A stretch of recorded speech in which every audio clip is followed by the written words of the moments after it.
Hello everyone, and welcome to Nightmare Echoes, your favorite late-night storyteller. I'm here to keep you company tonight, just like always. I know many of you use these stories to drift off to sleep, to let your mind wander in the dark, where the strange and unexplained seem a little closer than usual. So before you close your eyes and sink into that familiar stillness, do me a small favor. Tap that like button, subscribe to the channel, and tell me in the comments, where are you watching from?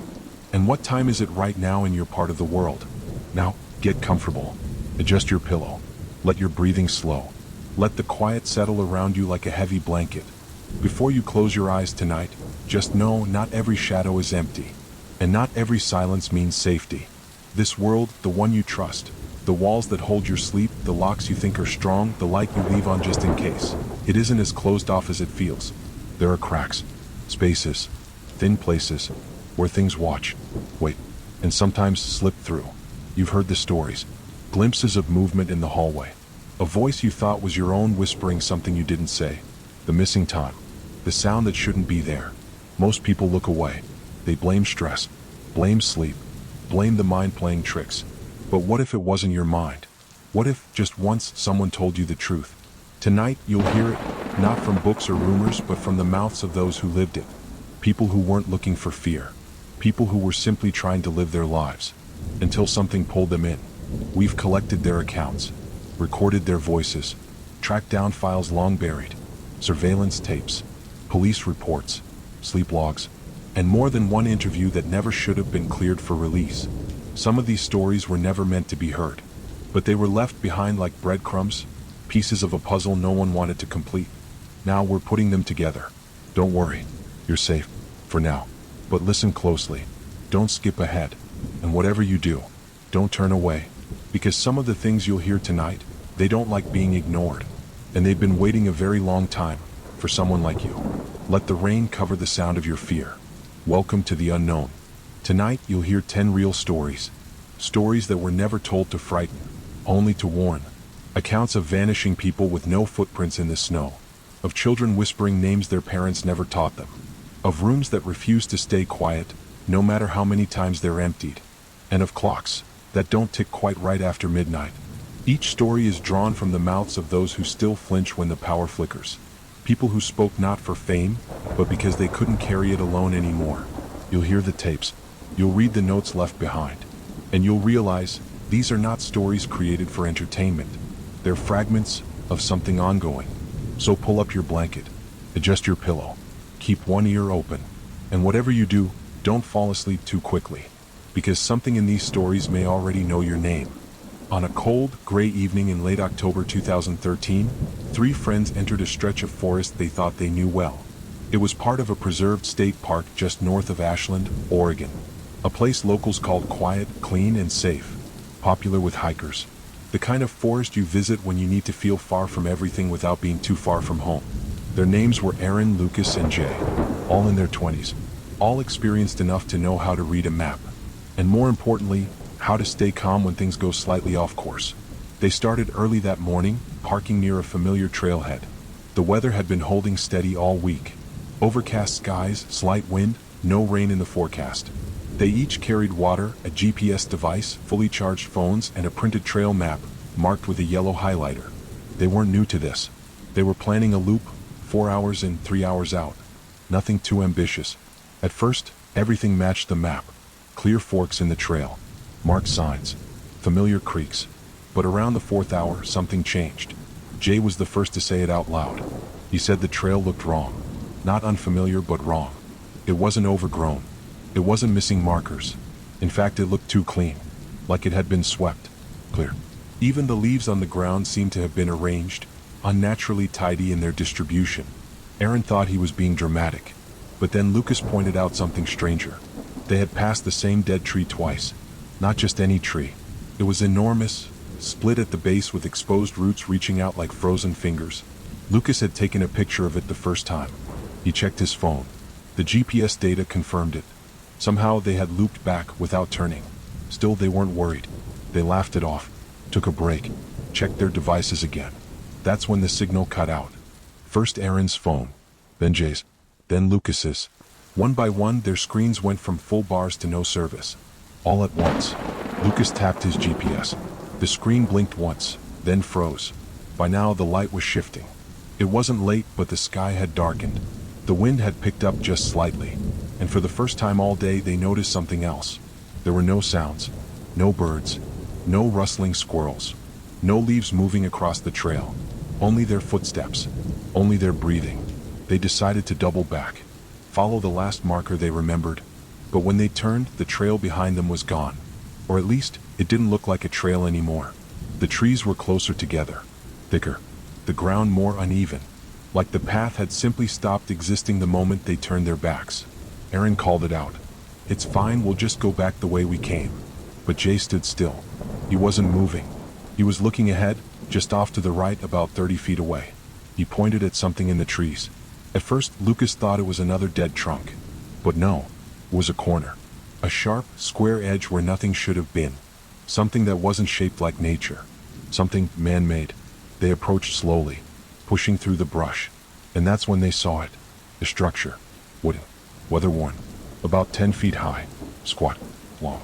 No windows. No sign. No trail leading to or from it. Just a door.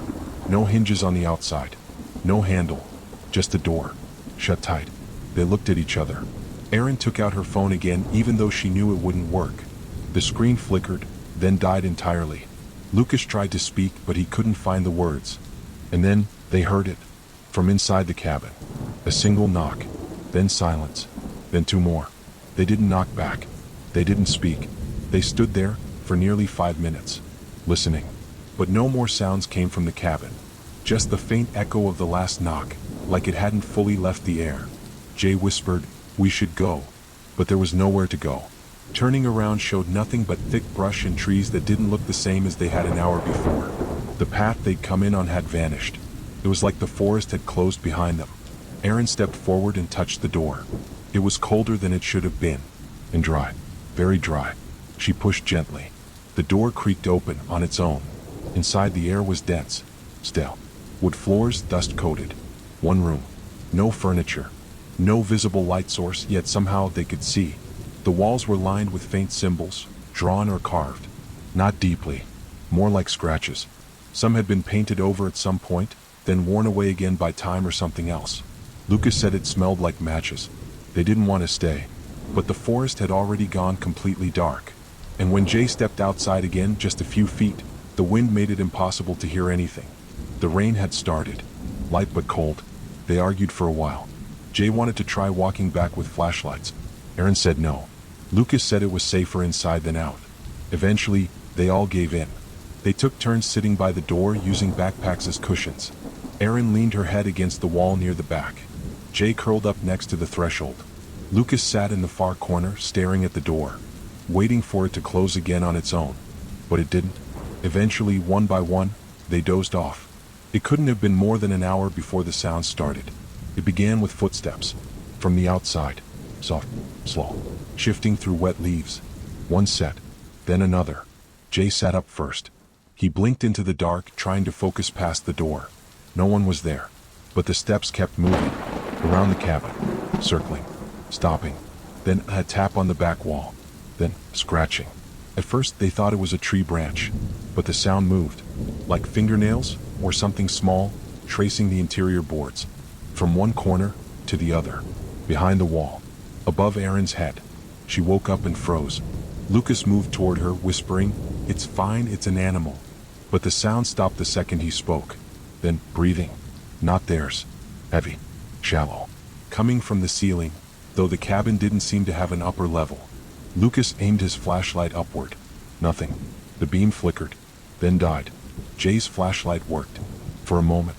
Then it lit up something in the corner near the roof. A handprint. Not recent. But there. Long fingers. Smeared along the wood in a wide arc, faded but visible. The kind of mark left by oil and time. Then came the voice. Not a full word. Just a breath. A low, ha-hoo sound, like a sigh from behind the walls. All three of them pressed against each other now, saying nothing, watching the door. Erin whispered, "It's still open." Jay reached to close it. And the door slammed shut before his hand got there. The force knocked him backward. Lucas shouted. Erin tried her phone again. Nothing. Jay ran to the door.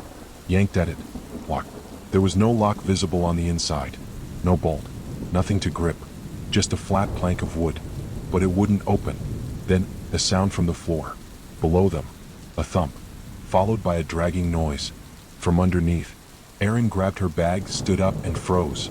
There was a hatch, covered in dust, hidden in the corner by the wall she'd been sleeping against. They hadn't seen it before. Not when they came in. Not when they settled down. Now it was there. And something underneath it moved. No one spoke for nearly a minute. They stood in a rough triangle, all staring at the hatch.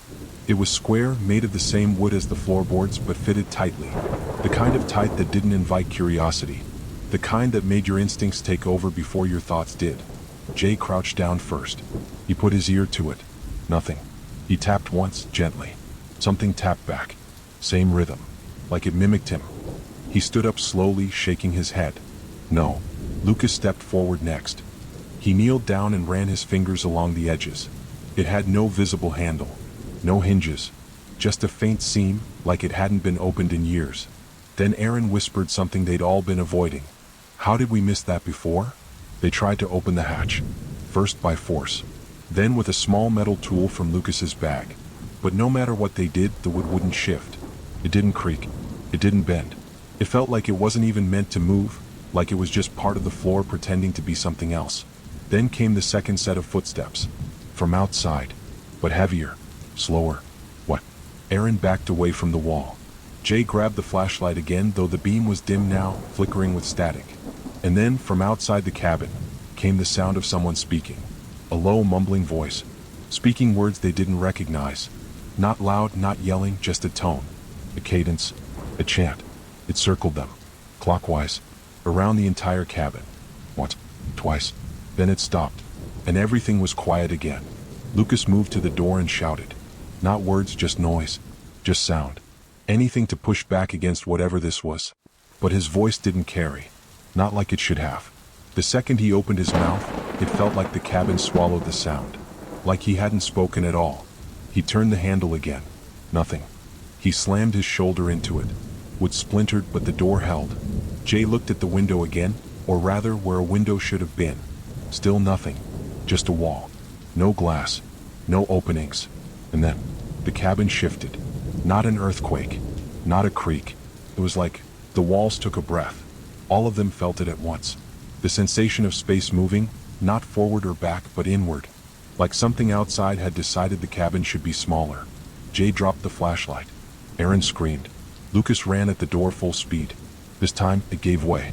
He burst into the night, soaked instantly in the rain. Jay followed. Then Erin. They didn't stop to look back. Branches cut across their arms. The forest was thicker than before. Trees leaned in, unnatural. The path was gone. The roots twisted above the ground, tripping their steps, forcing them to slow down. Still they kept running. The air was colder now. The rain wasn't just wet, it stung. Like pins against their skin. They ran for hours. But the forest didn't end. Everywhere they turned looked the same.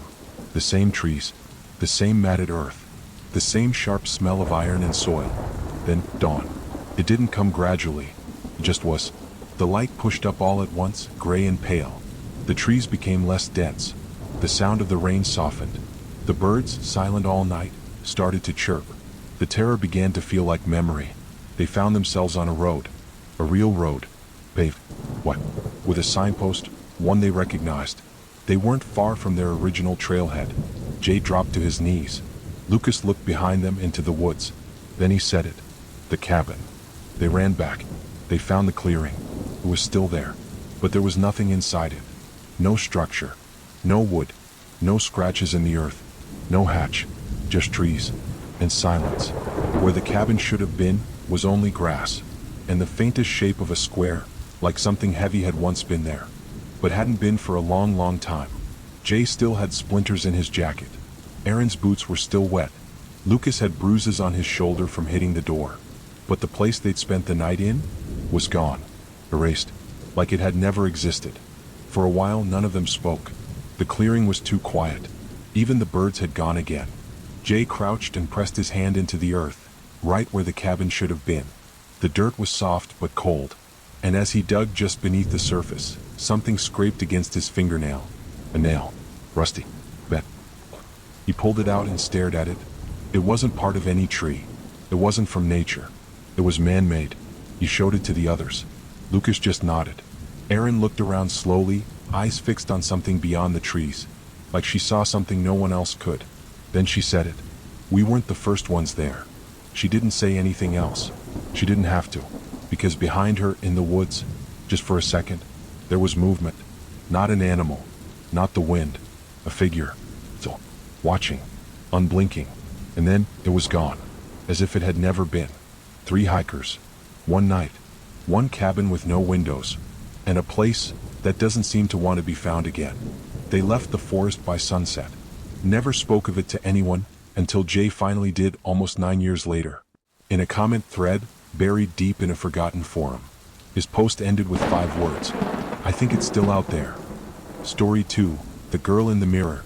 In the summer of 2017, a teenage girl named Sarah moved with her family into a house that had sat empty for almost 2 decades. It was a big house. The kind with creaky floors, dark corners, and a musty smell that even fresh paint couldn't cover up. The kind of house that felt like it had secrets, whether or not anyone cared to look for them. Sarah wasn't bothered by it though. She had always loved old houses. The mystery, the history, the stories that seemed to linger in the air. It was her first night in the new house. Her parents were busy unpacking downstairs, and her little brother had already claimed his room. Sarah, as always, was drawn to the attic. When she found the stairs that led to the 3rd floor, they creaked beneath her weight, as if they remembered every footstep that had come before hers. The attic was just as she expected, cluttered with old furniture, boxes wrapped in layers of dust. But then, tucked in the far corner, she noticed it. A large, ornate mirror. It wasn't the kind of mirror you'd expect to find in an attic. The frame was heavy, dark wood, carved with intricate designs that seemed to twist and shift the longer you looked at them. There was something old about it. Something ancient, almost out of place. She brushed away the dust on the glass, peering into it. At first, nothing seemed unusual. Just her reflection. But the longer she stared, the more it seemed wrong. She blinked, and the mirror seemed to shift, just a little, as if the edges of her reflection didn't quite match the movements of her body. And then, she saw her. A girl. Standing behind her. In the reflection. She froze. She couldn't remember hearing footsteps.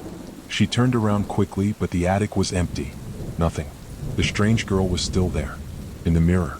And as Sarah took a step forward to get a closer look, she saw it clearly now. The girl's face, pale, thin, and unblinking. Her eyes were wide, too wide, like she had been staring into that very mirror for years, waiting for Sarah to notice. And then the girl smiled. The night after Sarah found the mirror, she couldn't shake the feeling of being watched. It lingered, quiet, subtle, but it was there. She told herself it was just her imagination, that the house was simply unfamiliar, filled with shadows that weren't there when she'd first arrived. It was a big house after all. Old houses had a way of playing tricks on your mind. But the next night, when she went back to the attic, things had changed. The mirror was still in the same corner, but it looked different. The dust she had wiped away seemed to have returned in an even layer, as if the mirror had been untouched since she last saw it. But it wasn't just that. The reflection in the mirror wasn't the same either. Sarah stood in front of it, staring into her own eyes. She blinked. Her reflection blinked too. But something about the way it moved felt off. She leaned in closer, squinting as she looked at her own face in the mirror. The girl in the reflection was smiling. It wasn't her smile. Not the way her lips curled or the way her eyes softened when she smiled. This smile was wide, unnaturally wide, stretching from one side of her face to the other. It was like the mirror reflection wasn't her at all, but something pretending to be her. Sarah took a step back, suddenly feeling the chill in the air. Her breath hitched in her chest. She thought she saw the reflection move, just a flicker of movement, a change in the angle of her head. She turned quickly, but the attic was empty again. The floorboards creaked underfoot as she stepped back, taking deep breaths to calm herself. Maybe it was nothing. Maybe it was just a trick of the light. Maybe the mirror was playing games with her eyes. But it wasn't just once. Every night, when the house fell silent and Sarah made her way upstairs to the attic, she saw it again. That smile. That wide, unblinking grin. It became worse. Sometimes she'd hear noises in the attic in the middle of the night, soft, almost imperceptible sounds, like someone dragging their fingers across the mirror's surface. When she looked into the reflection, her face was still there, but in the background, something was different. The girl, the one who had been smiling, wasn't there anymore. She was standing just behind Sarah. Her reflection moved in tandem with Sarah, but her eyes, those eyes, were locked onto Sarah's face. The look in them was intense, almost pleading. At first, Sarah tried to ignore it, chalking it up to exhaustion, the adjustment to the new house, the stress of moving. But one night, as she reached out to touch the mirror's surface, just to feel if it was cold or warm, the reflection didn't match her actions. Her fingers stretched forward, but the girl in the mirror was still, frozen. Then, slowly, almost as if she was savoring the moment, the girl raised her hand and placed it against the glass from the other side. A perfect mirror image. Sarah stepped back, heart racing. Her reflection remained perfectly still except for one thing. The girl's smile had returned. This time it wasn't a gentle curve. It was wide. Far too wide. And as Sarah stood frozen, the girl in the mirror began to press harder against the glass, as though trying to push through. Every night, Sarah found herself drawn back to the attic. She couldn't explain it. It was as if the mirror was calling her, as if it knew something she didn't. The thing was, she couldn't look away. Each night, the girl in the reflection seemed more desperate, more real. One night, as Sarah approached the mirror again, she swore she saw the girl whispering. Her lips moved, but the sound never reached Sarah's ears. Her breath caught as she watched, as the reflection seemed to whisper louder, trying to tell her something. Then the whisper turned into a laugh, a low, hollow sound. It wasn't coming from the mirror. It was coming from behind her. Frozen in place, Sarah spun around, but again, nothing. Nothing except the shadowy corners of the attic and the cold air that made her skin prickle. The mirror had her in its grasp. Every night after that, the reflection became harder to ignore, harder to dismiss as a trick of light. The girl's grin, still wide, still watching, was growing more impatient. And Sarah was growing more desperate. She tried everything. She tried covering the mirror with a blanket, closing the attic door, but every morning she would wake up and find the attic door wide open, and the mirror exposed, waiting for her. As she lay in her bed one night, tossing and turning, she felt it, the unmistakable sensation that she wasn't alone. She was being watched. She turned her head toward the mirror in the attic. It wasn't her reflection that stared back at her this time. It was the girl's. And this time she wasn't smiling. Sarah couldn't take it anymore. The mirror, whatever it was, had a grip on her, pulling her deeper with each passing day. The once comforting familiarity of her own reflection now became a source of terror. The girl in the mirror was no longer just an observer. She was an entity, a force with its own will, demanding attention. Sarah could feel it. The presence. It whispered at night, in the dark corners of the room, even when she wasn't in the attic. Her reflection, though still silent, had become something far worse. It seemed to move even when Sarah wasn't near it, its face staring out from the glass in ways that felt impossible. Sometimes Sarah could see it flicker in her peripheral vision, out of the corner of her eye, that face watching her from the mirror. Every glance in the mirror was now filled with dread, but even more terrifying was the feeling that, no matter where she went, that thing in the reflection was always with her. It was becoming clear. The girl in the mirror wasn't a reflection of Sarah anymore. She wasn't just a trick of light or glass. The girl had begun to replace Sarah. And Sarah felt herself slowly fading, losing control. One evening, unable to hide her fear any longer, Sarah called her best friend, Emily, to come over. Emily had always been the one who could talk sense into her, the voice of reason. Surely Emily could help. She had to. As soon as Emily arrived, Sarah took her to the attic, showing her the mirror. Emily, who had never been one to believe in the supernatural, stood in front of the mirror, her eyes narrowing as she examined it. "This is what you've been freaking out about?" Emily said, glancing at Sarah with a mix of skepticism and concern. But before Sarah could respond, Emily's eyes locked on the mirror. The grin, the wide, stretched smile of the girl, was there again just like it always was. Emily blinked and then took a step back. "This isn't funny, Sarah," Emily said, her voice uneasy. "You can't seriously believe something's wrong with this mirror, right? It's just a trick of your mind." Sarah shook her head frantically. "No, Emily, you have to believe me. Every night it gets worse. She's changing me. I can feel it. She's trying to take me." Emily reached out, her hand brushing against the mirror. Her fingers barely grazed the surface before a cold wave of air rushed out, like a sudden gust of wind from within the glass. Emily recoiled, eyes widening. What the hell was that? Sarah's voice was now barely a whisper, but the fear in it was unmistakable. "It's her. She's trying to get out. And I can't stop it." A silence fell between them as Emily's skepticism was replaced with uncertainty. She looked at Sarah, and for the first time she began to see something in her friend's eyes, a fear that had no place in Sarah's normal, rational world. Emily hesitated. "We need to get rid of it, Sarah. We can't just let it control you." Sarah's voice was weak, almost pleading as she whispered, I tried to get rid of it, but it's in my head now. I can't stop seeing her. I can't stop feeling her." With a determined look, Emily pulled her phone from her pocket. "We'll find a way. I'll look up ways to." Before she could finish, the mirror began to hum. The low sound started as a whisper, just beneath the surface of the glass. Then it grew louder, tighter, sharper. Emily stopped mid-sentence, her phone falling from her hand. She couldn't tear her eyes away from the mirror. The girl in the reflection smiled again. But this time it was different. Her smile stretched wider than ever before, the corners of her lips curling upward as her eyes locked onto Emily. Sarah gasped, her heart racing as she watched her friend become transfixed, standing motionless before the glass. It was as though Emily was no longer in control of her body. "Emily, no!" Sarah screamed, reaching out for her friend. But Emily's gaze didn't shift. It was as if the girl in the mirror had already claimed her. Emily's breath became shallow, her chest rising and falling quickly as though struggling to breathe. Her face twisted in confusion, then in terror as she stared at the reflection. "Sarah, I can't move." The girl in the mirror moved too. The reflection didn't simply mimic Emily's movements anymore. It was as though the girl was moving independently. Then, with no warning, Emily collapsed to her knees, her hand pressed against the glass. "Help me, please," she whispered, her voice broken and trembling. But as Sarah moved closer, she watched in horror as Emily's reflection began to change. The girl in the mirror, still smiling that too wide smile, reached out with her own hand as though trying to touch Emily. Emily cried out in fear, trying to pull away, but her body wouldn't respond. It was as if she were stuck, trapped, within the pull of the reflection. "No, no!"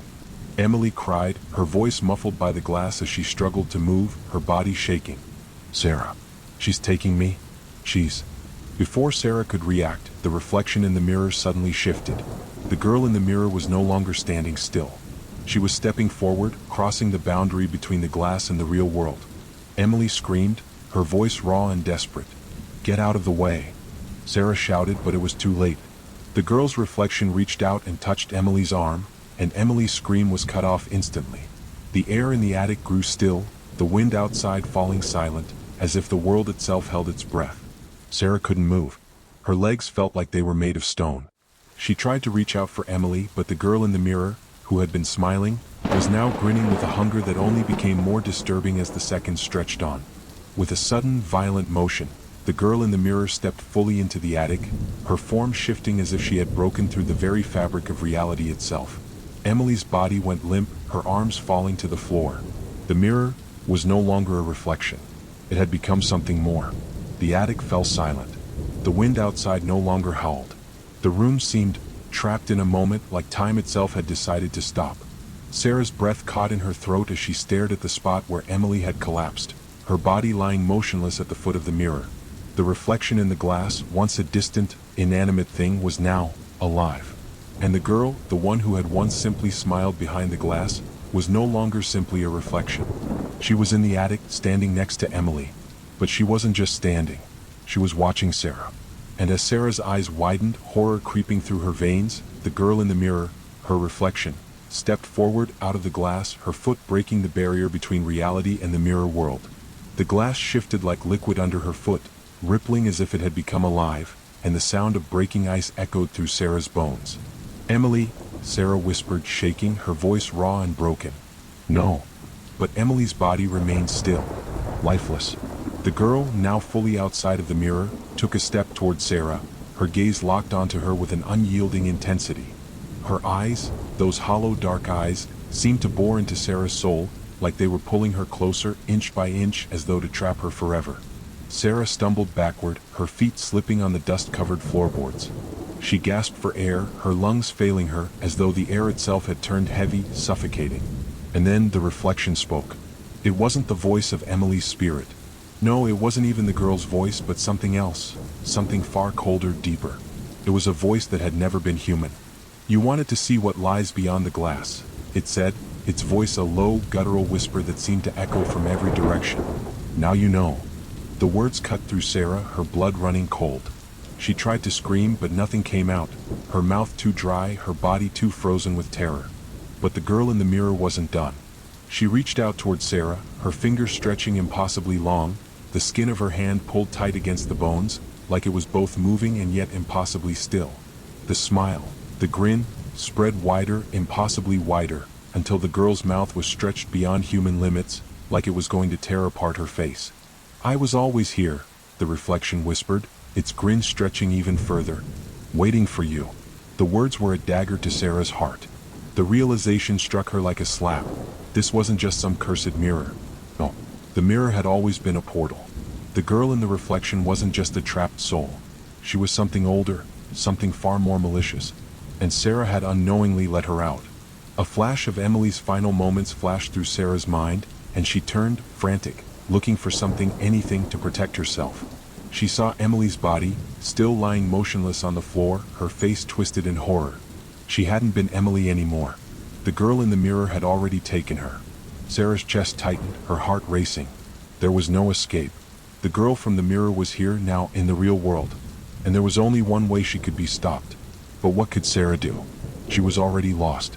The room had become a prison. The girl in the mirror stepped closer to Sarah, her body moving with unnatural fluidity. Her steps didn't make a sound on the floor, and yet she seemed to glide through the space with an eerie calm. She was no longer just the girl Sarah had seen in the reflection. Her eyes, those eyes, were now empty black voids. Hollow. The once soft skin of her face had pulled taut, revealing sharp, jagged features. It was as if her face were a mask, stretched and pulled, revealing the dark and twisted reality beneath. The girl's fingers brushed against Sarah's face, cold as ice. Her touch burned, as though it had already begun to sear Sarah's skin. "You wanted to play with the mirror, Sarah. Now you're mine." Suddenly the air seemed to thin, the temperature plummeting. Sarah felt as though she were suffocating, trapped in the space between worlds. Her vision blurred as the room began to spin, the mirror's reflection distorting, warping, into something worse, something far more horrific. And then, with one final, sickening twist, Sarah's reflection in the mirror changed. The girl, no, the thing, smiled once again. Her grin stretched wider, revealing rows of jagged, sharp teeth, teeth that hadn't been there before. And as Sarah's gaze locked onto her reflection, she saw something that made her blood run cold. Her own face, her own terrified expression, staring back at her, but it wasn't her anymore. It was the girl. It was Emily. There was something that had been waiting, watching, for Sarah. In that moment, Sarah understood. She had become just another soul trapped behind the glass. The reflection in the mirror wasn't just a thing of illusion. It was a prison, a gateway, and she was its newest prisoner. As Sarah's screams echoed through the attic, the glass began to ripple again, swallowing her whole, pulling her into the reflection until there was nothing left. The girl's grin stretched wider still. She had won. And so it was that the mirror claimed yet another soul. A reflection that was never truly hers. The girl who was never Sarah. And in the darkness of the attic, the mirror waits once more, patient, silent, for the next soul to wander too close. Story 3. City maintenance team investigates flooding. It was an ordinary Thursday afternoon in the city, a day like any other, except for one unsettling detail: the flooding. It began as a trickle. At first, just a few blocks were affected. But by the time the city maintenance team was called in, the problem had worsened, seeping into basements, overflowing gutters, creating an eerie, unsettling calm amidst the chaos. The water, thick and dark, was rising in places it shouldn't have been, as if the streets themselves were giving way to something deeper, something hidden. On the surface, it seemed like a simple case of a blocked drainage system, a maintenance issue to be resolved by the team of engineers assigned to such problems. But what they didn't know, what no one suspected, was that what lay beneath the city streets was far from a simple clog. The water wasn't merely rising, it was coming from somewhere else, somewhere deeper, more ancient. The maintenance crew, armed with their equipment and led by Foreman John Carter, descended into the city's underground tunnels, their boots echoing off the damp, cold walls. They were confident, experienced, used to handling floods, leaks, and the occasional burst pipe. But none of them were prepared for what they would find that day. As they moved deeper into the drainage system, the air grew heavier, thick with moisture and something else, something they couldn't quite place. A sound began to drift through the tunnels, faint at first, barely noticeable. But as they walked further, it became unmistakable.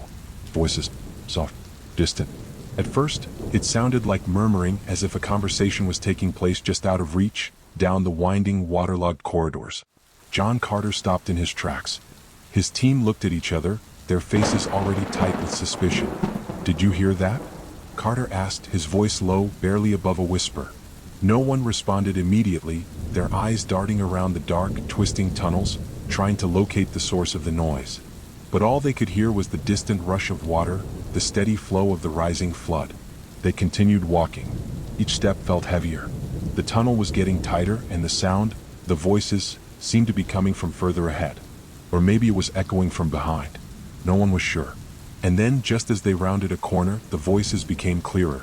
It wasn't just murmuring anymore. The voices, they were calling. Well, mournful. "Help me, help me." The words cut through the stagnant air, thick with a dampness that clung to their skin. They weren't speaking in English, not exactly. The words seemed foreign, twisted, like something trying to break through from another world. John Carter's flashlight flickered. It wasn't the first time that day, but now, as he looked around, the dim light cast long shadows that danced and twisted unnaturally along the walls. It made the air seem colder, as though something was moving just beyond their reach, out of sight. "What the hell is that?" one of the team members muttered. They continued down the corridor, the voices growing louder, more urgent, but still disjointed, broken. Suddenly, the water that had been calmly flowing began to churn. It moved like a thing with purpose, swirling around their boots as though trying to pull them deeper into the tunnel. Carter and his crew exchanged worried glances, but none of them dared speak the fear they were all starting to feel. But it wasn't until they reached the flooded junction that they saw it. At first, it was just a shadow, lurking just beneath the surface of the murky water. But as they got closer, it became clear. There was something in the drain. Something not quite human. The water began to bubble violently, churning faster, and with a low, rasping sound, a shape began to rise. At first, it seemed like a hand, a pale, bony hand reaching up from the depths. But it wasn't just a hand, it was a figure, one that hadn't been there moments before. John's breath caught in his throat. The figure rose slowly, impossibly slow, until it broke through the water's surface. Its face was raw, deformed. The eyes were wide, unblinking, and though the water line had swallowed much of its form, the figure's body was twisted and mangled, as though it had been bent and reformed by something unnatural. And then the voice, those low, distorted words, came again, only this time they were clearer, louder. "Help me." But it wasn't just a voice anymore.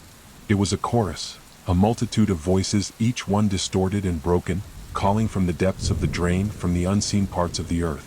They were no longer just whispers. They were screams. They were pleading. As the figure's limbs reached up from the water, the team stepped back in horror. The figure's shape twisted further, contorting in ways that were physically impossible, and for a moment, it seemed as though the entire tunnel was alive with the sound of voices, their voices, all speaking in unison. "You shouldn't have come," they whispered. "You shouldn't have come." The water surged violently around them, splashing against the walls, sending waves of cold, dirty water crashing up to their knees. The voices became louder, and the thing in the drain began to writhe as if something was pulling it back, dragging it into the depths. "Leave. Leave now." The voice was no longer a whisper, but a command. John Carter's heart raced in his chest. The other team members were frozen, their faces drained of color, eyes wide with fear. "Get out now," Carter shouted, his voice cracking. "We need to leave now."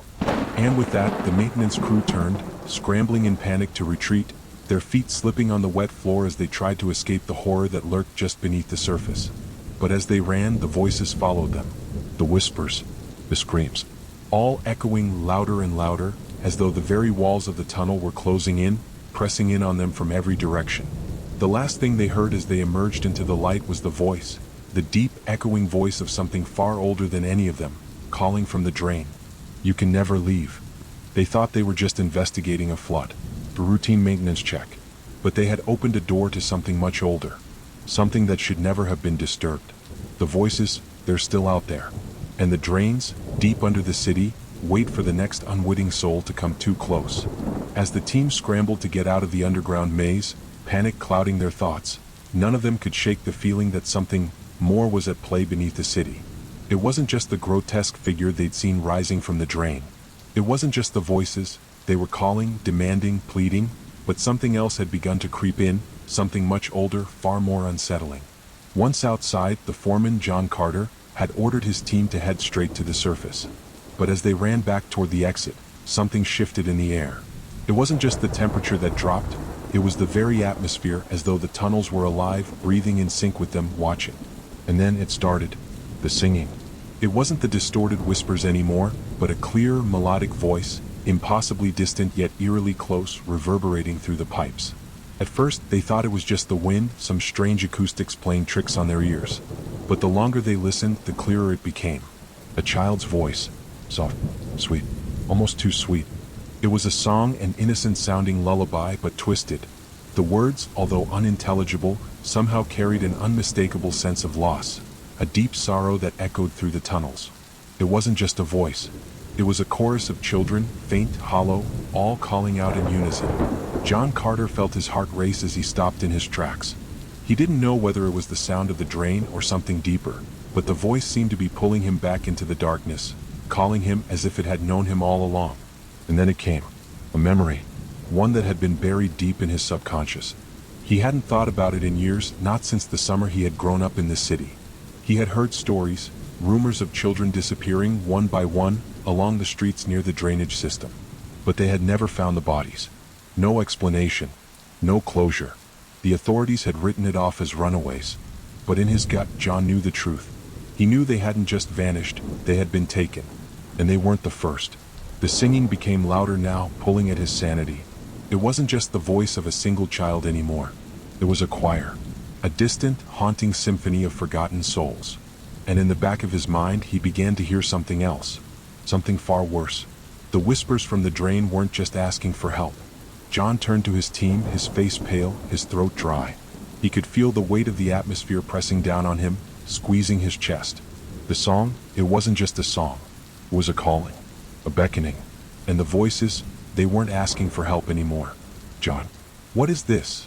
One of the team members whispered, his voice barely audible over the haunting melody. John swallowed hard, trying to speak, but his words felt thick, heavy, like he was choking on the very air around him. He motioned to the others to stay close, but he didn't need to say anything. They could all hear it now.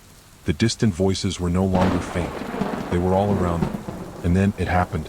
The water, which had been gently lapping at their feet as they made their way through the underground corridor, surged. It swirled in a sickening, unnatural way, as though it was alive. Rising up in the walls of the tunnel, the shadows stretched like twisted hands reaching for them. The murmurs and singing didn't stop. They only grew louder, the voices of the lost children echoing all around them, crashing over them, pressing in on all sides. John, we need to leave. Now. Another member of the crew cried out, his voice strained with fear, panic spreading across their group. But John couldn't move. He couldn't tear his eyes away from the water, from the drain, from the shadowy figures that seemed to move just beyond his field of vision. Something in his mind snapped. He wasn't just hearing the voices. He was seeing them too. And then he realized something that made his stomach churn. The figures were moving, rising from the water. Shapes, distorted by the dim light, rising up like hands reaching out from the black depths below. As they turned to flee, the cries of the children turned into something else. They weren't just calling out now. They were demanding, screaming. The sounds were becoming more frantic, more desperate, as if the souls of the lost children were trapped in the very drain system they had disappeared into so many years ago. Help me. Come back. The voices cried out, layered one over the other. But it was too late. The team bolted, running through the flooded tunnels, splashing frantically through the water, but no matter how fast they moved, they couldn't outrun the sound. It chased them, echoing in the very walls, in the pipes, in the air they breathed. Run! John screamed, pushing his team forward, but they were losing their grip. They were slipping. The water rose higher and higher, filling the tunnels faster than they could run. The voices grew louder and the song returned. That haunting, sweet lullaby.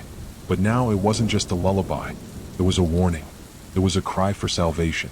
And in that moment, John realized something far more terrifying. The children in the drain, their voices, they weren't the first.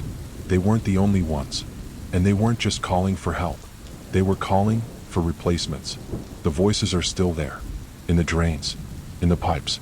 Waiting for those who ventured too close. Waiting for the next soul to answer their call. And if you listen long enough, if you dare venture beneath the city streets, you may hear them too. The lost children of the drain, still calling, still waiting. They were running now, no longer concerned with the investigation but only with escape. The walls seemed to close in around them, the sound of rushing water relentless, the once faint voices now insistent, louder, more desperate. John was in the lead, the others scrambling behind him, their feet slipping in the rising water, their hearts racing.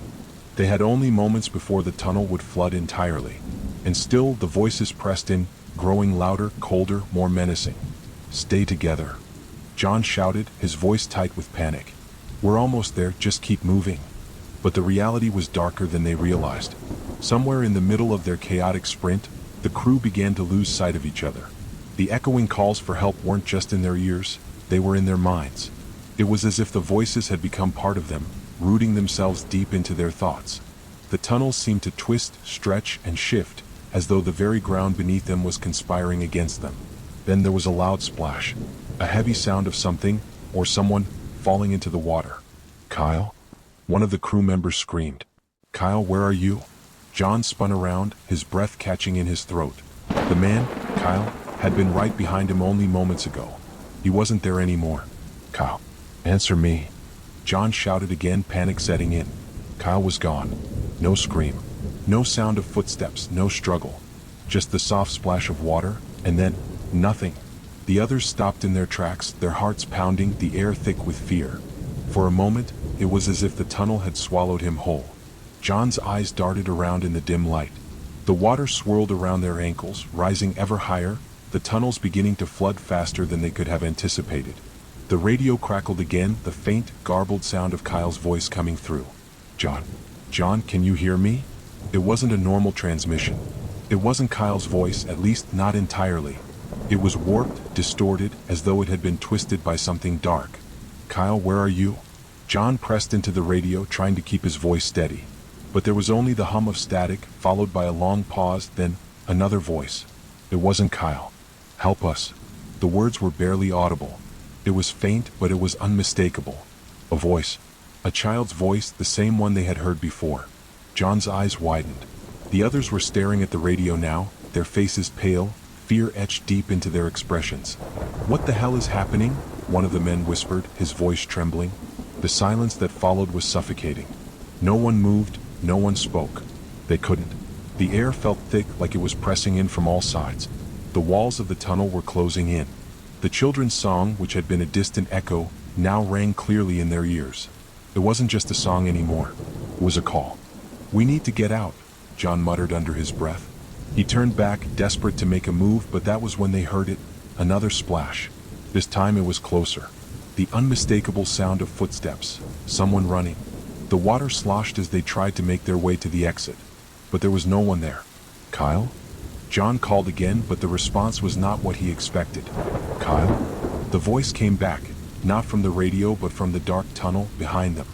"I'm not Kyle," the voice rasped, gurgled like it was struggling to form words. It was faint, broken, and disturbingly familiar. John froze, his hand gripping the flashlight tighter as the sound of the footsteps grew louder. Someone, or something, was moving through the water just beyond the reach of the flashlight's beam. He turned, heart pounding, and there it was again. The water, rising faster now, swirling as though alive. And the faint outline of a figure, barely visible in the shadows, moving toward them. "Get the hell out of here," John barked, and the team immediately turned to run, their steps slipping on the wet, slick stone. The sound of the figure behind them was almost unbearable, the echo of each footstep drowning out the sound of their own breaths. But just as they reached the final tunnel, a voice, Kyle's voice, cut through the air again, distorted by the static. "They are waiting for you, come back." John screamed, his voice sharp with terror, and the crew pushed forward faster than they ever thought possible. But they hadn't escaped yet. No. The darkness was closing in, wrapping itself around them. The shadows in the corners seemed to stretch, to move, to whisper. And then, just as they neared the exit, they heard the final chilling sound. A voice. A child's voice. "You're too late." John stumbled, his foot catching on the rising water. He fell forward, slamming his hands against the cold concrete of the tunnel floor. He glanced back up, and for just a moment, only a moment, he saw it. A shape. A face. A dark, hollowed-out figure emerging from the drain. The figure of a child. And then, silence. The team would never know what truly happened to Kyle. And the echoes of his voice, warped and broken, continued to call out long after they had escaped the tunnels. But the city had not forgotten. The tunnels had not forgotten. And somewhere, deep beneath, something was waiting. The surviving members of the city maintenance crew emerged from the tunnels just after midnight, soaked, shaking, and utterly changed. No one spoke. No one needed to. What they had heard, what they had seen, whatever it was, it followed them long after they climbed out. The tunnel entrance was sealed off by morning. Official records marked it down as a hazardous structural collapse. Temporary closures became permanent ones. But a single folder, quietly added to the city's archives, remained unclassified. It held damp pages of field notes, a half-burned map of the sewer lines, and a cassette tape. That tape contained Kyle's last radio transmission.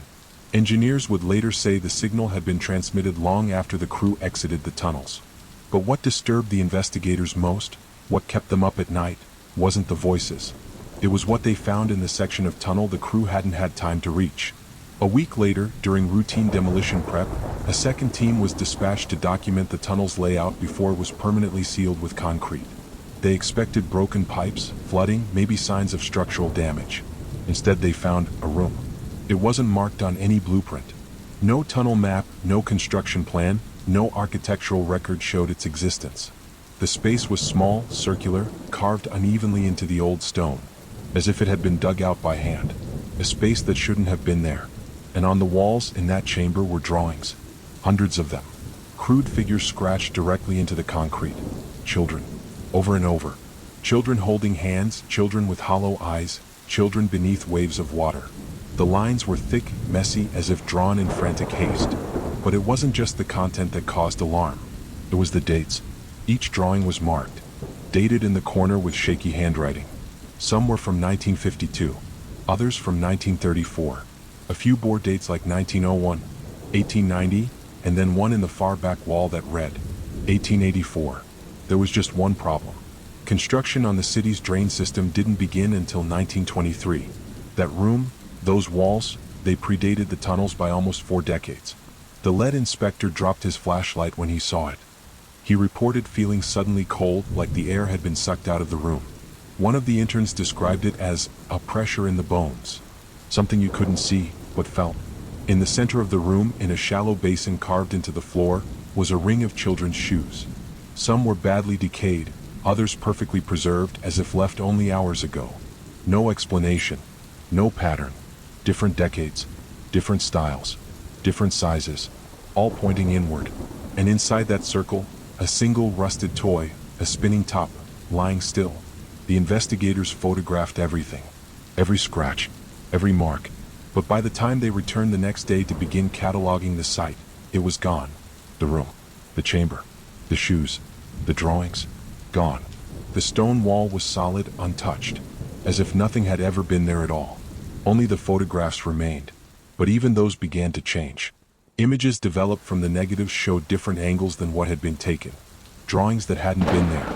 Faces in the darkness behind the crew. In one, Kyle was visible, his back to the camera, facing the far wall. But in the reflection of a puddle at his feet, something else stood beside him. Something tall. Something thin. Something reaching. The photo has never been released to the public. To this day, the lower east tunnels remain sealed.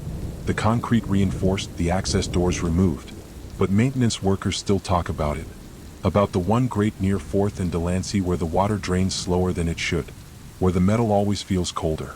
Where sometimes just after midnight, if the rain is heavy, you can still hear it. Children singing in the dark. But there hasn't been a school in that district for over 50 years. Story 4, the missing shift.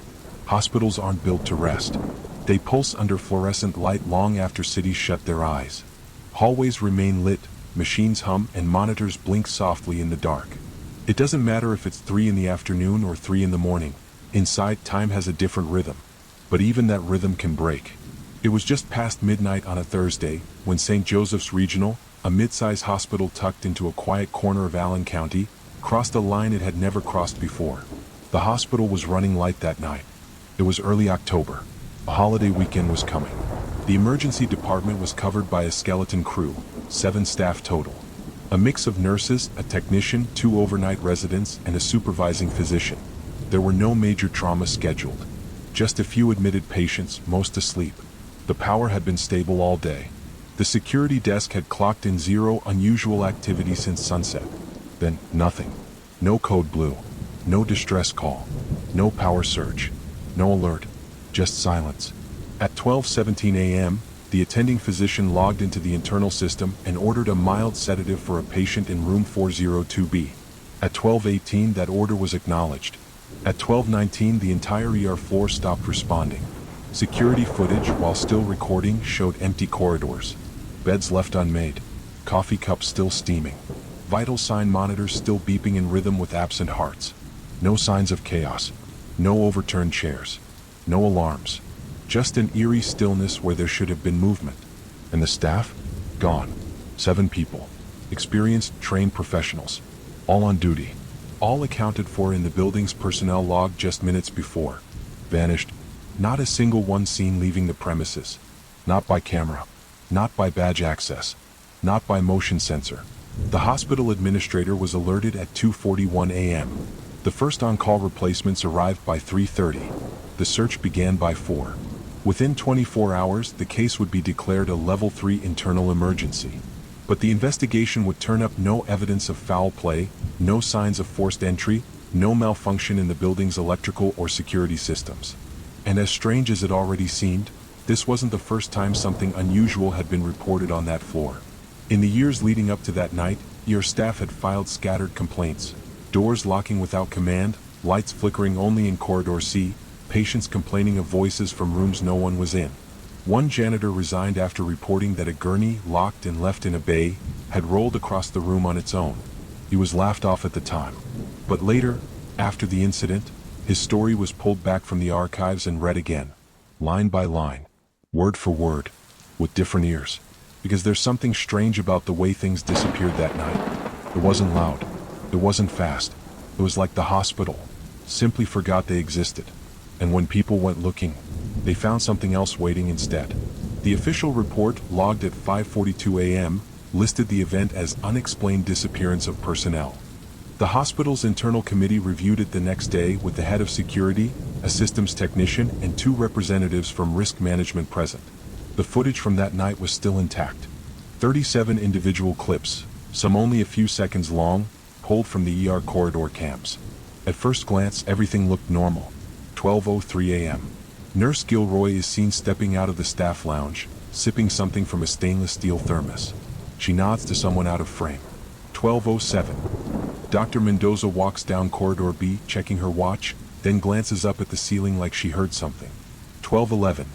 The charge nurse, Logan, stands at Station 2, scrolling through the terminal. He suddenly looks to the left. The feed glitches. 1 frame skips. He's gone. At exactly 12:19, all activity stops. No one moves on camera. No new entrances or exits. But in Corridor C, something strange happens. Security footage there was partially corrupted. That section of the hallway had 2 fixed position cameras, one facing north, one facing south. The south-facing feed flickered briefly at 12 hours 20 minutes and 4 seconds, recovered at 12 hours 20 minutes and 8 seconds. Those 4 seconds were missing. But when the feed returned, something had changed. The emergency exit door at the far end was open. No alarms were triggered. Motion sensors logged nothing. At 12 hours 20 minutes and 31 seconds, a figure walks into view. It's Nurse Gilroy again. She's no longer carrying the thermos. Her hands are by her sides. She walks slowly, deliberately toward the open door. Then, without pausing, she steps through it. Except, there is no door there. That section of the hospital, as confirmed by blueprints and maintenance records, was sealed off in 2003. The double doors had been removed. The wall beyond it was concrete, reinforced, completely solid. A firewall. There is no space to enter, and no corridor to walk into. Yet the footage shows her entering. Seconds later, another figure appears. Dr. Mendoza. She follows. Then another. And another. All 7, each staff member on the midnight shift, file silently toward the same point. No conversation. No interaction. Just blank faces and measured steps, as if they were answering a call no one else could hear. They all step into that space, and not one of them returns. The footage from Corridor C continues recording. From 12:21 through 1:14 a.m., the hallway remains empty. But the camera doesn't shut off. Keeps filming. And at 1:09 a.m., for exactly 13 seconds, something moves in the background. But not forward, not backward. It moves along the side wall. Not like a shadow cast by a person, but like something sliding just beneath the surface of the wall itself. A ripple, like cloth against drywall. Barely visible, but unmistakably real. The committee paused the footage there. It was silent in the room for several minutes. Then one of them, a systems technician named Hartley, pointed something else out. Something that most had missed. If you look closely at the time code, the moment Nurse Gilroy steps into the doorless space, the timestamp on the bottom right of the screen changes. By less than a second. But not forward. Backward.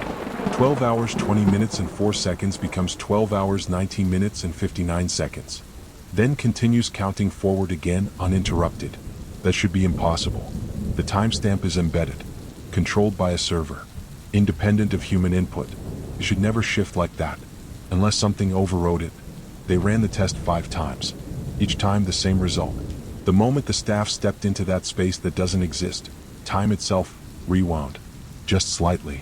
Like it was correcting something. Or hiding it. Later that day, the committee placed that segment of footage under restricted access. Only 3 people were ever authorized to view it again. 2 would resign within the year. 1, Hartley, was placed on unpaid leave after claiming he began to see doors in his apartment hallway that he'd never noticed before. Doors that weren't there in the morning. That no one else could open. He never came back. And though the hospital publicly blamed the disappearances on a communications malfunction, followed by an unauthorized evacuation, no one bought it.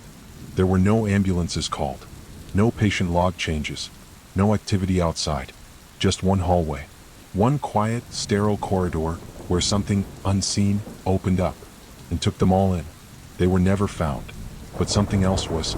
2 days later, a janitor doing routine checks in the lower level found a blood pressure cuff in a locked storage closet. It was still slightly warm. Inside the cuff was a wristwatch. It was Nurse Gilroy's, and it was still ticking. The time? 12 hours 19 minutes and 59 seconds. The hospital administration began an internal audit on the Monday following the incident. The official reason? To verify infrastructure integrity after an unplanned staff evacuation. Unofficially, they were trying to explain how 7 trained medical professionals could vanish without triggering a single alarm, leaving behind no physical trace. No resignation notices. No vehicles moved from the parking lot. No exit logs. But what they found raised more questions than it answered. Facilities management began by isolating Corridor C, the hallway, from the footage. They pulled out the blueprints, dated back to the 1984 expansion of the South Wing. They checked HVAC routes, fiber cable paths, and fire exit schematics. That's when they noticed something off. The version of the hospital layout used by the night staff had listed floor B2 as active. But according to updated records filed with the city in 2009, floor B2 didn't exist anymore. That level, an older wing built in the early 80s, had been permanently decommissioned following an asbestos contamination report. Walls were sealed, vents capped, and the floor was officially demolished during the structural overhaul in 2010. It was a documented project. Photographed, budgeted, signed off by the Board of Health. Yet in the recovered surveillance footage, shot in 2023, that same demolished hallway was fully intact. What? Clean. Functional. Oh. They dispatched an inspection team at 2:15 p.m. the same day the audit began. Security escorted them to the access point, the service stairwell leading to B2. 4 members entered, including 1 staff architect and a fire safety officer. They descended the stairs. 15 steps down, the lights flickered. The air grew colder. And the bottom of the stairwell ended in a blank concrete wall. No door.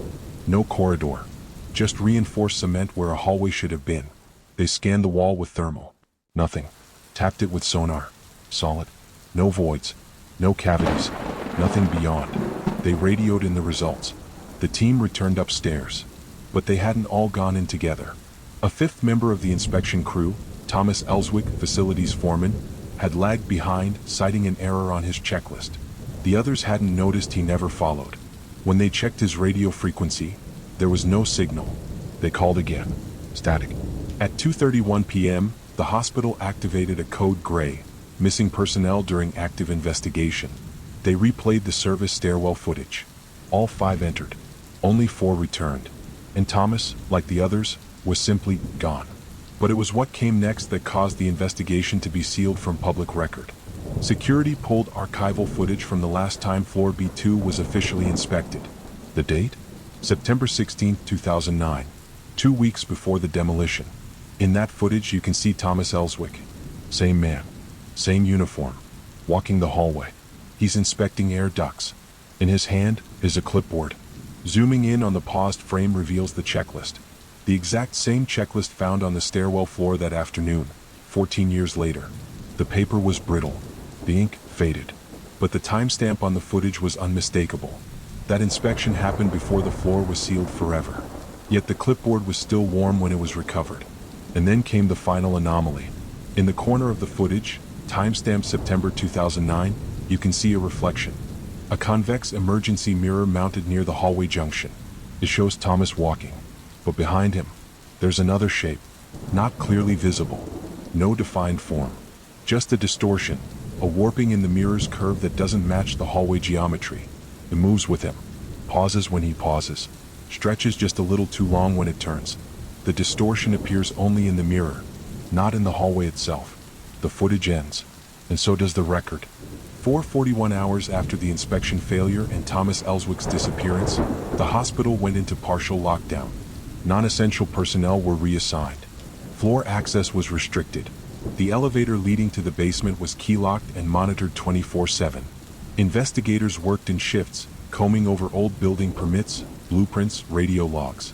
But every lead ended in the same place, a blank concrete wall and a floor that shouldn't exist anymore. Until 6:43 a.m. on Thursday. Security cameras triggered at the South Ambulance Bay. There was no incoming call, no engine sound, no headlights, just the slow whir of motion sensors as someone, moved into view. The camera caught a lone figure, barefoot, hospital scrubs, soaked to the skin in what looked like condensation as if they just walked out of a freezer. They walked toward the emergency room doors but didn't try to enter. They stood in place, staring at the automatic sensor, waiting, even though the door didn't open. They didn't move again for 5 minutes and 24 seconds. When the ER staff approached, they recognized the uniform. It bore a name badge, slightly faded. Allison Park. Allison was a respiratory therapist, one of the 7 from the missing night shift. She'd been gone for 19 days. But it wasn't just that she looked exhausted. It was that she looked raw. Her face was gaunt. Skin pale, almost translucent under the overhead lights.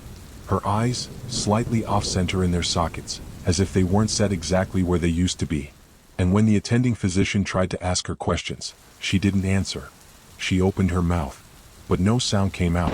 Instead, her jaw moved in slow, broken intervals, like she was mimicking speech, pretending to talk.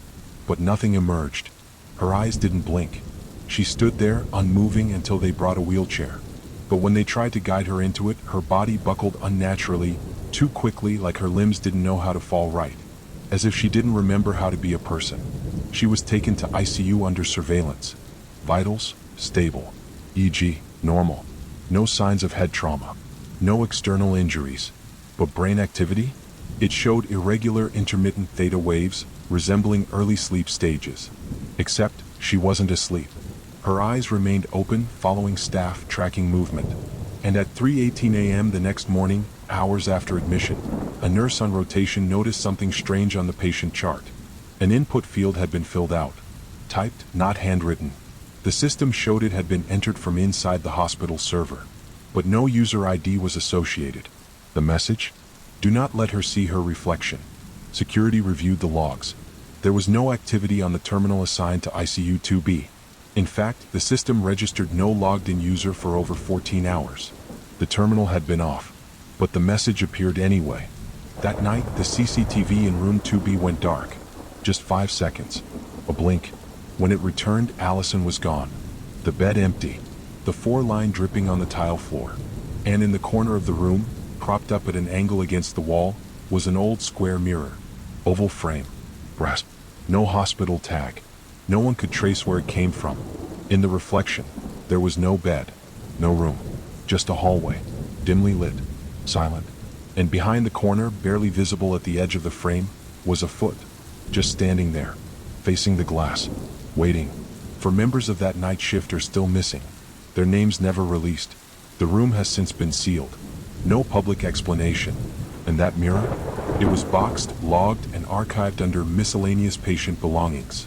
But every few weeks, the box arrives back at the ICU desk. No one sees who brings it. No one claims it. And inside, the same note is always taped to the glass, in a patient's handwriting. I saw myself blinking after I'd already turned away. Story 5. Knock, knock, knock. It was a quiet property. Rural, about 6 miles out from the nearest paved road, 10 from the closest town. No cell service. No street lights. Just sky. Just trees. The family, Richard and Eleanor Braith, and their 10-year-old son Caleb, had moved there from Indianapolis in late April of 2017. They'd been looking for quiet. They'd wanted space. And the house, though older, had charm. A deep front porch, shiplap walls, clawfoot bathtub. The kind of place that made you feel like time had slowed down just enough to let you breathe. The property sat on 9 acres. 3 cleared. 6 wooded. The previous owner had been a recluse, lived alone, no known relatives, passed away in his sleep 2 years earlier. The place sat empty until the Braiths bought it at auction. The first month was, by all accounts, uneventful. They painted Caleb's room a bright orange, built a chicken coop, set up a small herb garden in the kitchen window. They bought walkie-talkies so Caleb could roam the woods a little without straying too far. At night, they'd read by lantern light when the generator flickered, played board games by the fireplace. Nothing strange. Until the 3rd week of May. It began with a noise. A knock. At first they assumed it was a branch, a woodpecker, a raccoon. But it wasn't. It was 3 distinct knocks. Always 3. Always on the same wall. Always at 3:03 a.m. The first night it happened, Richard was already awake. He'd been nursing a sore tooth. He heard the sound and thought maybe he'd imagined it. He got up, walked the perimeter of the house, flashlight in hand. There was nothing. The second night it happened again. 3 knocks. He went out sooner this time. Still nothing. But on the 3rd night, Eleanor heard it too. 3 knocks. Right behind their headboard, which sat against the east wall of the house. They were sure it came from outside. They opened the window immediately, shined the flashlight. But the beam hit nothing but tall grass and the black outline of trees at the edge of the clearing. Still, they weren't alarmed. Not yet. By the end of the week, it had happened 5 nights in a row. Never earlier. Never later. Always 3:03. One night, Eleanor set an alarm for 2:59 and sat in the living room with the lights off, voice recorder running. She didn't hear it that time. But the recorder did. On playback, the mic picked up 3 short knocks, faint but clear. The strange thing was, they weren't coming from the direction of the wall. They were coming from inside the room. In the background, just before the knocks, was the faint ticking of the grandfather clock in the hallway. But the Braiths didn't own a grandfather clock. They never had. That was when they started asking questions. The realtor had told them the previous owner died peacefully in his sleep. No autopsy. Natural causes. But records showed that when his body was found, he was on the floor, facing the wall. A journal was recovered beside him. Only 1 entry. Knocking again. Always 3. I don't answer. I don't look. I don't sleep. The Braiths reached out to the sheriff's department, asking for copies of any prior incident reports tied to the property. There were none. But one of the deputies, off the record, told Richard something else. That same property had come up for sale 3 other times in the last 40 years. And every time it sold quickly.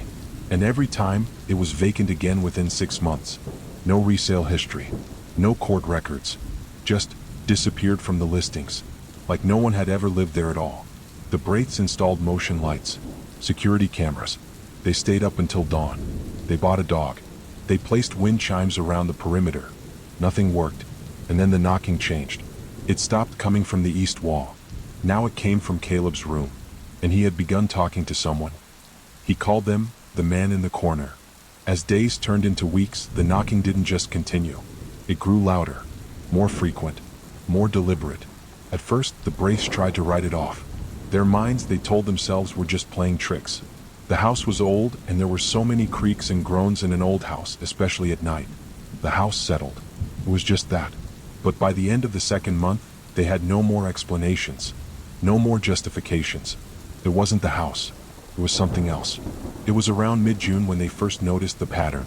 Each night, the knocks started later and later, always at the same time, 3:03 a.m., as if the clock had become a metronome for whatever was behind the door. But the interval between the knocks, the rhythm, had changed. No longer was it just 3 knocks. It became a sequence. At first there were still only 3 knocks. But then came the pauses. After the third knock there would be a long pause, almost as if the entity was waiting. And then a second sequence. Knock, knock, knock. A space. Knock, knock. Another pause. And then a final single knock. Each night it grew more insistent, more deliberate, more demanding. Richard and Eleanor tried to stand guard, watching the front door through their window, hoping to catch a glimpse of who, or what, was causing the knocks.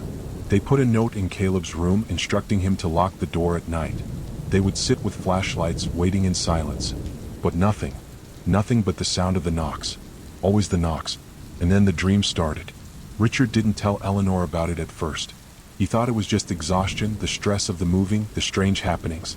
But after the 4th night of the same dream, he couldn't keep it to himself anymore. Every night, he dreamt of walking through the house, hallway after hallway, door after door, until he came to the east wall, the very wall where the knocking started. But when he reached it, there was something more than just wood and plaster. There was nothing. Only an empty space. And every time, just before he could turn away, he would hear it. The 3 knocks. Then the 2. Then the final single knock. Richard would wake up each time, sweating, heart racing, but no memory of the dream. No clear understanding of what it meant. But the knocking persisted. It wasn't just a pattern anymore. It felt as if it was calling out to them, pulling them into a rhythm they couldn't escape. Richard told Eleanor, and she confessed that she too had started hearing things at night. Little noises that weren't quite right. Scraping sounds coming from the attic. Footsteps pacing across the floor above them, but when they checked, there was no one there. No sign of movement. One night, Eleanor had gone into Caleb's room after hearing him cry out in his sleep. He was tossing and turning, whispering something under his breath. Eleanor stood at the door and listened. Caleb's voice came in broken whispers. "I see him, Mommy. I see him." Eleanor rushed to his side, asking who Caleb was talking about. Caleb pointed to the corner of the room. The man in the corner. And for the first time, Eleanor turned to look, but the corner of the room was empty, just a patch of shadow beneath the window. There was nothing there. But Caleb insisted. "He's there, Mom. He's always there at night. And he knocks." By this point, the Braiths' nerves were raw. The fatigue was unbearable. They hadn't slept a full night in weeks. It was as if every corner of their lives had been marked by the knocking. Everything they did felt watched, measured. The house had changed. The walls had changed. The knocking had changed. One night, Eleanor finally had enough. She went to the door herself. She stood there waiting for the knocks. And when they came, 3 soft knocks, then the 2, and finally the 1, she didn't flinch. She opened the door and found nothing. Nothing but the cold air of the night, the rustle of wind in the trees outside. But as she stared into the empty yard, her eyes caught something in the distance, a shadow, a figure standing near the edge of the clearing. It was tall, dark. A man, perhaps, but his shape was not human. There were no clear outlines, no features, just the faintest silhouette. She blinked, and when her eyes returned to the spot, the figure had vanished. But the knocking didn't stop. If anything, it became worse. By the 3rd week of July, the knocks began earlier, 2:47 a.m., then 2:30 a.m., and by the final night before the Braiths left, it happened at 2 a.m. exactly. And the last sequence? It was different. It was only 2 knocks. No more patterns. No more pauses. Just 2 knocks, louder, more insistent than anything before. On the night that the knocks became unbearable, Richard's father, a man named Harold, came to visit the Braiths. Harold was old enough to be wise in the ways of the world, but young enough to still drive out and visit his son's family. He was an unassuming man, quiet, with a beard that had once been dark but now was peppered with white. A former farmer, his hands were calloused from years of work, and his eyes held a depth of experiences. But tonight something was different. As Harold entered the house, he could sense it. He didn't even have to be told about the knocking. The air felt thick, heavy, laden with something unseen. It felt like the house was holding its breath, waiting for something to happen. Eleanor hadn't said much. She didn't want to burden her father-in-law with their growing paranoia, but the tension was palpable, thick as fog in the room. Richard and Eleanor had been discussing their options all day. They were considering leaving. Maybe they would pack up, just like the locals suggested, and head into the city. But neither of them had the heart to bring it up to Harold, not yet. Harold, though, hadn't come to the house unprepared. The moment he stepped through the front door, his eyes immediately went to the staircase, the stairs that led to Caleb's room. They had been hearing the knocking more clearly lately, and each time it had started from that direction. "Everything all right, Richard?" Harold asked, his voice gravelly. Richard barely nodded. It's happening again. Worse than ever, Dad." Harold gave him a long, steady look, his eyes narrowing as if sensing something his son couldn't. Then he asked, "What do the knocks sound like?" Richard felt a chill at the question. He had never mentioned the full details of the knocks to his father. There was something about Harold that made him hesitant to bring it up, especially because of what had happened with his own brother, Aaron, Richard's uncle. Aaron had died 20 years ago in a tragic accident, or so they thought. But Harold's gaze never wavered. There was a knowing in it, a wisdom that no one could fake. "3 knocks," Richard started, his voice strained. A long pause, then 2 knocks, then one final hard knock. "It's been like that for weeks." Harold's expression shifted, and for a moment Richard could have sworn his father looked unsettled. The color drained from his face as if a hidden truth had just been unlocked, and Richard saw a flicker of something dark pass through Harold's eyes. Harold slowly sank into the armchair near the fire, and without saying another word, he waited. He listened. The house was silent, save for the occasional sound of wood creaking as the house settled. It was almost too still. And then, knock, knock, knock. There it was. The rhythm. The same pattern that had haunted them for weeks. But this time, something changed in Harold's expression. The old man's face went pale, his lips trembling, his eyes wide as he stared toward the hallway, toward the door that led to the stairs. The knocking continued, echoing through the walls of the old house, and Richard could feel the hairs on the back of his neck stand up. The knocks came with an intensity, a relentless force that he hadn't experienced before. Harold didn't speak at first. He just sat there, as if listening intently to something that only he could hear.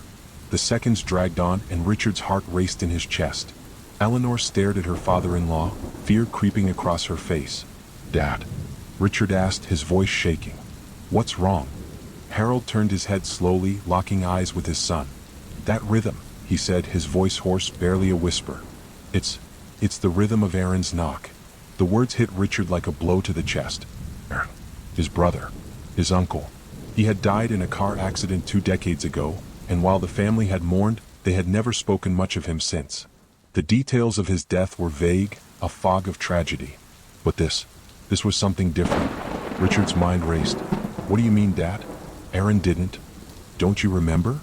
Harold interrupted, his voice low and strained. "He used to knock like that, on the door. When he was young, he'd knock like that to get our attention. 3 knocks, then 2, then 1. Always the same rhythm." Richard's pulse quickened. He had forgotten. He had buried it deep in his memories, tucked away. Harold stood up slowly, his face a mixture of concern and disbelief. He walked toward the door that led to the stairs. "I didn't want to believe it, not at first," he said, his voice trembling. "But I should have known. It's been Aaron's knock all along." Richard stood frozen, unsure of what to say or do. Was this a coincidence? Was this a part of the grief and memories they had suppressed? Or was there something more to this? Something that connected the knocks, the rhythm, and the inexplicable occurrences in the house? As Harold stood by the door, his face growing more strained with each knock, he muttered, "I tried to move on, but Aaron's soul never left. It's here, Richard. He's trying to tell us something. He's trying to get our attention, again." The house grew still again. The knocking ceased. But the tension, the unease in the room only increased. Harold reached for the doorknob, but before he could open the door, Caleb's voice echoed down the hallway. "I hear him, Grandpa. I hear him knocking." Everyone froze. Caleb had been asleep upstairs. Richard's heart lurched. Eleanor gasped. "Caleb? How did you?" But before she could finish, the child's voice came again, clear and cold. "He's waiting outside, Mommy. He's waiting for us to come back." And then, just as suddenly as it had started, the house grew quiet once more. The knocks had stopped. But the sense of dread lingered, heavier now than ever before. The Braiths couldn't shake the feeling that something far worse was coming. Something tied to the past they tried so desperately to leave behind. Something that had never truly left their family. Something that had been waiting. And that night, when the knocking resumed, when it began to take on the familiar rhythm of the past, the Braiths were no longer just haunted by the memory of a lost loved one. They were trapped in a cycle that reached back far beyond their understanding. A cycle that had been waiting to be completed. It was around 2:37 a.m. when it happened. The house, which had been suffocatingly silent for what felt like an eternity, suddenly came alive with a sound so soft, so faint, that it barely registered in the minds of those who lived there. It wasn't the familiar rhythmic knocks this time. No, this sound was different, smoother, more deliberate. It came from just behind the door leading to the hallway that connected to Caleb's room. For a moment, it seemed like a trick of the mind. Maybe it was just the wind or the house settling, perhaps even a creak in the foundation. But then the sound repeated itself unmistakably. Click. The unmistakable sound of a door slowly turning in its hinges. Richard, who had been trying to sleep on the couch in the living room, shot up in a panic. His heart hammered against his chest as he strained his ears, listening intently. Eleanor stirred beside him but didn't wake. She had long grown used to the uneasy noises of their new home, but she had no idea how much darker things were becoming. But Harold was different. He had been sitting quietly, staring at the door, ever since he had made the connection between the knocks and his son's old rhythm. His hand was pressed to his lips as though trying to keep something inside. And now the door. It was opening by itself, slowly, impossibly slow. The brass knob turned in increments so small that Richard wasn't sure if his eyes were deceiving him or if something truly was happening before him. The door crept open inch by inch until a crack appeared, just wide enough for a single bony hand to slip through. Richard's breath caught in his throat. His mind screamed for him to act, to get up, to rush to the door and lock it. But his body refused to move. It was as if an invisible force had frozen him in place, compelling him to watch the unnatural movement. Then came the whisper. A voice so soft, so faint, that Richard wasn't sure at first if it was even real. He glanced over at Harold, his father, who was sitting rigidly still, as if listening to something only he could hear. His expression was unreadable, but there was something in his eyes, a deep, sad resignation, that made Richard's blood run cold. The whisper came again, unmistakable this time. "Can I come in now?" The voice was small, childlike, but with an eerie tone that sent a shiver straight down Richard's spine. It was not Caleb's voice. It wasn't Eleanor's. It wasn't anyone he knew. And yet it was familiar. It echoed a past that Richard hadn't allowed himself to acknowledge in so many years. The past that had come knocking relentlessly on their door. For a moment, the air in the room thickened, suffocating them in a heavy blanket of dread. The house seemed to hold its breath, waiting for something that had long been overdue. Harold, his hands trembling, stood slowly from his chair, as though drawn to the door by an unseen force. Richard opened his mouth to speak, to tell him to stop, but his throat constricted with fear. Words wouldn't come. Harold's old, weathered fingers brushed against the doorknob, and it was as though the house itself exhaled in relief. The creaking continued as Harold pushed the door wider. The shadows inside the room seemed to shift and grow, as if something were moving just beyond the edge of the light. "Dad, stop," Richard managed to say, his voice barely above a whisper. But Harold didn't answer. He didn't even seem to hear him. His eyes were locked on the opening in the door, his face a blank mask of something unreadable. "Please," Richard begged, but his voice shook and his legs were rooted to the spot. The door opened wider still. And then the whisper came again, louder this time, unmistakably coming from inside the room, as though it had been hiding just beyond the threshold all along. "Can I come in now, Daddy? Can I come in?" The voice was unmistakable now. It was Aaron's. The voice of Richard's long-dead brother. Richard felt a wave of nausea wash over him. His legs gave way and he collapsed back onto the couch. His mind spun in circles as he tried to piece together the horrors that had been unfolding before him. His brother had died so many years ago. The car accident. The sudden, inexplicable way his life had ended. And yet here it was. A voice, calling from beyond. Harold took another step forward, his trembling hand still gripping the doorknob. He stepped into the shadowed room where Richard couldn't see. For a moment, the only sound was Harold's breathing, shallow, almost fragile, as though he were afraid to disturb something that wasn't supposed to be disturbed. Then everything fell silent. The house, the room, the very air itself seemed to hold its breath in that single moment. But just when Richard thought the nightmare might end, just when he thought that somehow, impossibly, Harold might turn and leave the room, a shape moved at the edge of the doorframe. A small figure, barely visible in the darkness. It was a child. Or at least it looked like one. The figure was obscured in shadow, but Richard could see it clearly enough. Too clearly. The unmistakable silhouette of a child, standing silently, unmoving, in the darkness just beyond the door. And then the voice came again, louder now, closer, almost too close. "Can I come in now, Daddy? It's so cold out here." Richard's heart stopped. This time it was unmistakable. It was his brother's voice. No mistake. It was Aaron. But it couldn't be. He was gone. But as Richard looked into the room, his breath catching in his throat, he saw something that made his blood run cold. A pair of eyes, dark, hollow, unblinking, stared back at him from the shadows. It was a face he recognized, the face of his brother Aaron. But it was wrong, distorted. And then, in the space of a single breath, the figure vanished back into the dark room as though it had never been there at all. The door slammed shut behind Harold. He was alone in the room now, and the knocking began again. Knock, knock, knock. But this time it was different. It wasn't coming from the door anymore. It was coming from inside the walls. The house was no longer the same. It had shifted, and what had once been a sanctuary of memories now felt like a prison. One that Richard couldn't escape. Not now, not ever. And the question hung in the air, unspoken but undeniable. Had Aaron truly come home? Or had something else been waiting for him all these years? Still with me? If any of these stories made your skin crawl, leave a comment below. Share your thoughts. What's the scariest thing that's ever happened to you? We want to know. Your experiences could be just as chilling. And don't forget to subscribe, because you never know when the next tale of the unknown might find its way to your screen.